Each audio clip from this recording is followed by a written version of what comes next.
இந்த பதிவை பார்க்க போகிற அத்தனை அன்பர்களுக்கும் அடியார்களுக்கும் அடியனுடைய பணிவான வணக்கங்கள்.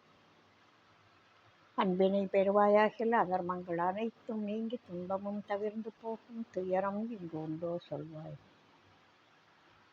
இந்த அன்பு அப்படின்றது எந்த மனசில் இருக்கோ அவங்களுக்கு வெகுளி வராது. அந்த அன்பு இருக்கிறப்போ பேசக்கூடிய சொற்கள் இன்சொல்லாகத்தான் இருக்கும், வன்சொல் வராது. கோபத்தில் மட்டும்தான் வன்சொல் வரும். கோபம் இல்லாத மனசில் எப்போதும் இன்சொல் தான் இருக்கும். வள்ளுவ பெருந்தகை இனியவை கூறல் அப்படின்ற ஒரு அதிகாரத்தில் சொல்கிறாரு, அப்பப்பா ஏன்தான் இந்த இன்சொல் இனிது ஈன்றல் காண்பான் எவன்கொலோ வன் சொல் வழங்குவது. அந்த அதிகாரம் முழுசும் அந்த இன்சொல்னுடைய சிறப்புகளை தான் சொல்லுவார். இந்த ஒரு குறளில் சொல்கிறார். இது 9வது குறள். அந்த அதிகாரத்தில் இன்சொல் இனிதீன்றல் காண்பான் எவன்கொலோ வன் சொல் வழங்குவது. இந்த இன்சொல்லால் என்னெல்லாம் நன்மை நடக்குது அப்படின்னு பார்க்குற ஒருத்தர் பார்க்குறாங்க, தெரிஞ்சுக்கிறாங்க. அவங்கக்கிட்ட மற்றவங்க பேசும்பொழுது இன்சொல் பேசுகிறாங்க. அந்த இன்சொல் பேசும்பொழுது அவங்களுடைய மனசு மகிழ்ச்சி அடையுது. அப்படியெல்லாம் இருந்தும் ஏன் தான் இப்படி வன்சொல் பேசுகிறாங்களோ அப்படின்னு சொல்கிறாரு.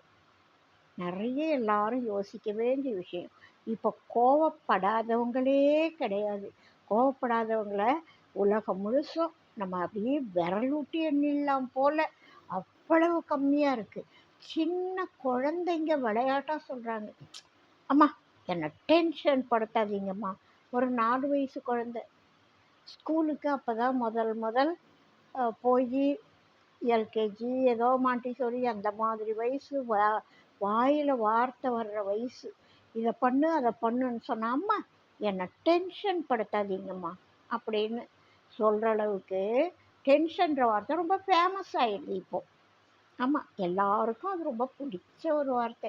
அதனால் என்னென்ன பின்விளைவு அப்படின்றத நிறைய பேர் யோசிக்கிறதே கிடையாது. வன்சொல்னுடைய விளைவுகள் பாவத்தை சேர்க்கும், அது வினையாக மாறும், வினை பிறவிக்கு காரணமாக அமையும். அவ்வளோ பெரிய தொந்தரவு அந்த வன்சொல்ல இருக்குது. ஆனால் அதை பற்றி யாருமே கண்டுக்கிறது இல்லை. ஏதோ இது ஒரு விளையாட்டு விஷயம், நான் இப்போ ஜெயிக்கிறேன், கோபமாக பேசுகிறப்ப நம்ம ஜெயிக்கிற மாதிரி தெரியும். அது உண்மையான வெற்றி அல்ல. இந்த இன்சொல் விளை நிலமாய் அப்படின்னு அறநெறிச்சாரத்தில் ஒரு பாடல் இருக்கும், அருமையான பாடல். இன்சொல் விளை நிலமாய் ஈதலை வித்தாக வன்சொல் கட்டு வாய்மை ஏறுவட்டி அன்பு நீர் பாய்ச்சி அறக்கதிரினுமோர் பைங்கூழ் சிறுகாலை செய் அப்படின்னு சொல்லுவாங்க. சின்ன வயசுலேருந்து வந்தால் தான் இதெல்லாம் நல்ல வழக்கங்கள்லாம் எல்லாத்தையுமே ஒட்டும். அதை குறிப்பாக சொல்லணுன்னா அம்மாக்கள் கொஞ்சம் அதிகமாக கவனம் எடுக்கணும், அதிகமாக அக்கறை எடுக்கணும் அப்படின்றது என்னோட விண்ணப்பமாக கூட வச்சுக்கோங்க. விளையாட்டு இல்லை, கோவப்படுறது சந்தோஷப்பட வேண்டிய விஷயம் அல்ல. குழந்தைகளாக இருக்கிறப்பவே கோவப்படாமல் இருக்கிறதுக்கு தான் நம்ம ட்ரைனிங் கொடுக்கணும். கோவப்படுறதுக்கு ட்ரைனிங்கே மன்னிக்கணும், கோவப்படுறதுக்கு யாரும் ட்ரைனிங்கே கொடுக்க வேண்டாம். ஆல்ரெடி நம்ம ஆன்மாவோட அது ஒட்டிகிட்டு இருந்த ஒரு இதோட நம்முடைய மலங்களில் முக்கியமான மலம் அது. அதனால் அவருக்கு ஒன்றும் யாரும் தேவையே இல்லை, தானே வரும் கோவம். வராமல் இருக்கிறதுக்கு தான் பயிற்சி வேணும். அது ஏன் அப்படின்னு சொல்லி நீதி வெண்பாவில் ஆறுமுக நாவலர் அதே கருத்தை தன்னுடைய பாணியில் சொல்கிறாரு. நாவி நுனி, அந்த நாக்கோட நுனியில் நயம் இருக்கில், நயம்னா அதுதான் மென்மை, அதுதான் அன்பு, அதுதான் இன்சொல். நாவி நுனியில் நயம் இருக்கில் பூமாதும், பூமாதுன்னா மகாலட்சுமி. இது விளையாட்டில் எவ்வளோ பெரிய விஷயம்னு சொல்கிறார் பாருங்க. நாவி நுனியில் நயம் இருக்கில் பூமாதும் நாவினிய நல்லோரும் நண்ணுவர். இன்சொல் பேசக்கூடியவர்கள், நம்முடைய நலம் விரும்பிகள், நன்மையை செய்யக்கூடியவர்கள், நமக்காக அன்பு செலுத்தக்கூடியவர்கள், அவங்க ஏற்கனவே அவங்க நாவினிய நல்லவங்க. அவங்களோட பூமாதும் மகாலட்சுமியும் அந்த இன்சொல் பேசக்கூடிய நாவில் நண்ணுவாங்க, இருப்பாங்க. நாவி நுனி ஆங்கு கடினமாகி, ஆங்கு கடினமாகில் அத்திருவும் சேராள். முன் ஆங்கே வரும் மரணமாம். எவ்வளவு பயமுறுத்தி சொல்றார் பாருங்க. நாம இப்போ சொல்றோம் பிபின்னு சொல்றோம்.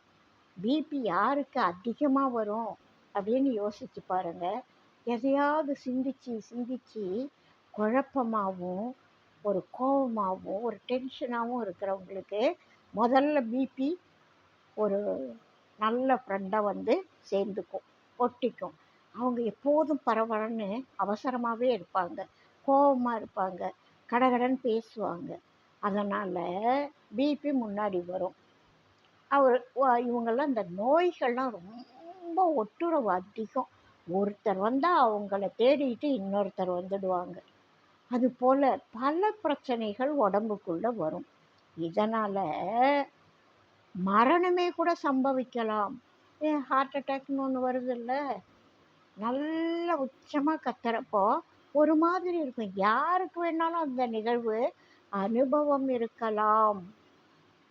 அதனால் என்ன சொல்கிறாரு, அப்பா உனக்கு நல்லவங்க இருக்கணுமா, கூட துணைக்கு இருக்கணுமா, லக்ஷ்மி வாசம் வேணுமா, முதல்ல உன் நாக்கை நுனி நாக்கில் சொல்லுவாங்கள்ல, பிரம்மனோட நாவில் சரஸ்வதி குடியிருக்கிறாள் அப்படின்னு சொல்கிறாங்க.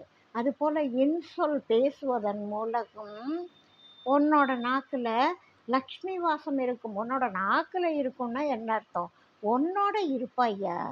எல்லாரும் இந்த செல்வத்தை தேடி தானே அலையிறோம், பொருள் தேடி தானே உழைக்கிறோம். பொருள் இல்லாருக்கு இவ்வுலகு இல்லைன்னு தெரியும், பொருள் தேடி அலையிறோம், கடுமையான உழைப்பை போடுறோம். ஆனால் அதுக்குள்ள உள்ள சூக்ஷ்மம் தெரியணும்ல. வன்சொல் பேசுகிற நாவுக்கு லக்ஷ்மி வாசம் இருக்காதையா, அதை புரிஞ்சிக்கோங்கய்யா அப்படின்னு சொல்கிறாரு. நாவி நுனியில் நயம் இருக்கில் பூமாதும் நாவினிய நல்லோரும் நண்ணுவர். நல்லவங்களோட சேர்க்கை கிடைக்கும், லக்ஷ்மியோட வாசம் அதாவது கருணை கிடைக்கும். நாவி நுனி அங்கு கடினமாகில் அத்திருவும் சேராள். அந்த லக்ஷ்மி கட்டாயமாக வரமாட்டா. முன் ஆங்கே வருமாம் மரணம். என்ன வரும்? மரணம். எல்லாரும் சாவுக்கு அஞ்சக்கூடியவர்கள், யமனை கண்டா பயப்படக்கூடியவர்கள், வறுமையை கண்டா பயப்படக்கூடியவர்கள், லக்ஷ்மியை வேண்டக்கூடியவர்கள், விரும்பக்கூடியவர்கள். அப்படி இருக்கிற நாம இந்த சுண்ணாம்பில் இருக்க சூக்ஷ்மம்னு சொல்லுவாங்க கிராமத்தில் ஒரு பழமொழி. அதுபோல் ஏன் இன்சொல் பேசிட்டு லக்ஷ்மியை ஃப்ரெண்டாக வச்சுப்போம், துணையாக வச்சுப்போம், நம்ம வாழ்க்கையை வளப்படுத்திக்குவோம், நல்லவங்களோட சேருவோம். இது அத்தனையும் செய்யலாம்ல. அப்படிப்பட்ட இன்சொல் சின்ன வயசுலேருந்தே நம்ம பழகிக்கிறது நல்லது அப்படின்னு அறநெறிச்சாரம் சொல்லுது.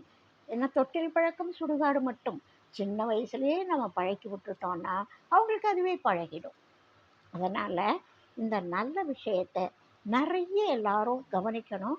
குறிப்பாக அம்மாக்கள் குழந்தைங்க கோவப்படுறப்ப அதை ஊக்கப்படுத்தக்கூடாது. அவங்களுக்கு ரொம்ப சாஃப்டாக கோவப்படாதேன்னு சொன்னால் கோவப்படுவாங்க.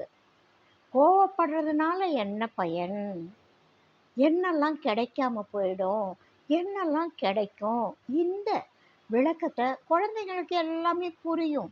அதுலேயும் இப்போ இருக்கிற குழந்தைங்களுக்கு ரொம்ப தெளிவாக இருக்காங்க, நல்லா புரியும். நம்ம புரியாதுன்னு நினச்சிக்கிட்டு வெயிட் பண்ண வேண்டாம். குழந்தைங்களுக்கு சொல்லணும். யார் சொல்லுவா? பெரியவங்க தானே சொல்லணும். பெரியவங்கன்னா கோடானு கோடி மக்கள் எல்லாரும் வந்து ஒரு குழந்தைகிட்ட சொல்லுவாங்களா? அந்த குழந்தைக்கு பொறுப்புள்ளவங்க அந்த குழந்தைகிட்ட அந்த குழந்தை கோவப்படுறப்ப அதை பார்த்து சந்தோஷப்படாமல் அவங்களுக்கு நாம் தான் சொல்லித்தரணும். இதை வந்து ஒரு விண்ணப்பமாக வைக்கிறேன்னு முன்னாடியே சொன்னேன். இப்போவும் அதைத்தான் சொல்கிறேன். சில தாய்மார்கள் இதை நான் கண்ணால் பார்த்துருக்கேன். அதனால் சொல்கிறேன். நான்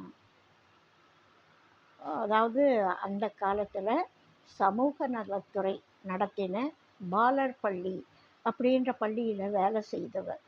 அப்போது நிறைய குழந்தைங்களோட நான் பழகியிருக்கேன். நிறைய பேரண்ட்ஸோட, அதாவது பெற்றோர்களோட பழகியிருக்கேன். அம்மாக்களோட பழகியிருக்கேன். அதனால் எனக்கு வந்து இந்த விஷயத்தில் கொஞ்சம் அதிக பேரோட பழக்கம். வருஷா வருஷம் புது புது குழந்தைங்க, புது புது அம்மாக்களை நான் சந்திப்பேன். அப்போ எனக்கு ரொம்ப வருத்தமாக இருக்கும். நான் என்னோட குழந்தைங்கள் கூடுமான வரை கோவப்படுறதுக்கு வாய்ப்பே கொடுக்க மாட்டேன். வாய்ப்பு இருந்தால் தானே கோவப்படுவாங்க. அந்த அம்மாக்களுக்கு நான் இதையெல்லாம் ஒரு விஷயமாக எப்படியெல்லாம் குழந்தைகிட்ட நடந்துக்கணும், என்ன சொல்லணும், என்ன சொல்லக்கூடாது. குழந்தைங்க பொதுவாக சொல்லுவாங்க ஒரு நல்ல வார்த்தை அது. பொன்னேட்டில் பொறிக்க வேண்டிய ஒரு வசனம்.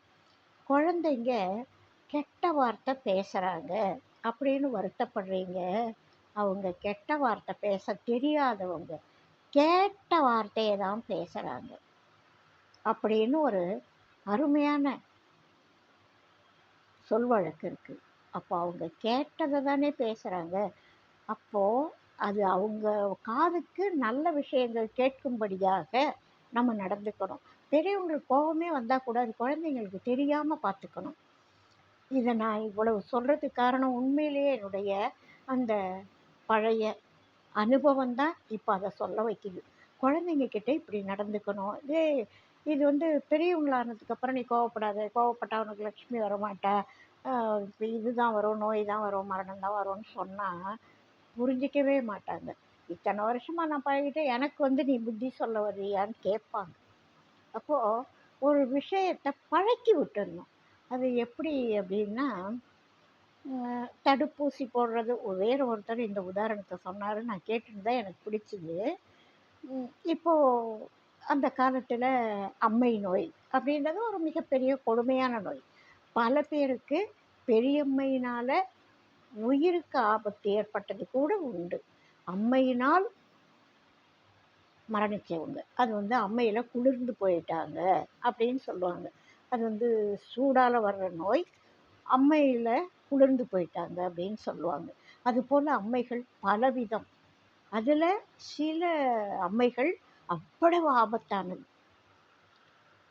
அது மாதிரி காலத்தில் இப்போல்லாம் அம்மை குறைஞ்சி இருக்கிறதுக்கு காரணம் தடுப்பூசின்னு சொல்கிறாங்க. தடுப்பூசினால் நம்ம உடம்புல பல மாற்றங்கள் ஏற்படுது. உண்மையான இயற்கையான நோய் எதிர்ப்பு சக்தியில் பல மாற்றங்கள் ஏற்படுறது விஞ்ஞான ரீதியான உண்மையாக இருந்தாலும், இன்றைக்கி அம்மை நோயால் பாதிக்கப்படுற அளவு குறைஞ்சிருக்குன்னா அதுக்கு தடுப்பூசியும் ஒரு காரணம்.